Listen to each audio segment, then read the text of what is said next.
সেই ভালোবেসে রাধারানীর অন্তরে কেমন সুখ উদিত হয়, আর সেই মহিমাই বা কেমন, আমি এগুলো কিচ্ছু জানতে পারলাম না।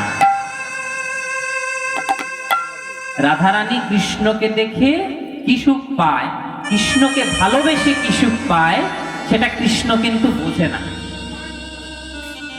তা কৃষ্ণ মনে মনে ভাবলো, না, আমাকে এই সুখ আস্বাদন করতে গেলে কি হতে হবে, না আমাকে রাধা হতে হবে।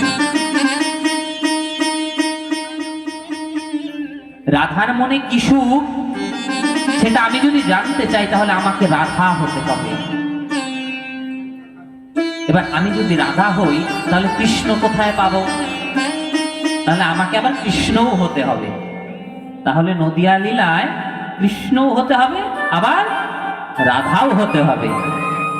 সেই জন্যে রাধা কৃষ্ণ মিলেমিশে গৌর হয়েছে। বাবা হরি বল, হরি বল। কবিরাজ গোস্বামী কলম দিয়েছেন, রাধা কৃষ্ণ এক আত্মা দুই দেহ ধরি, অনন্যে বিলাস রস আস্বাদন করি, তবে দুই হইল এই চৈতন্য গোসাই, চৈতন্য গোসাই প্রেম রস আস্বাদিতে প্রেম রস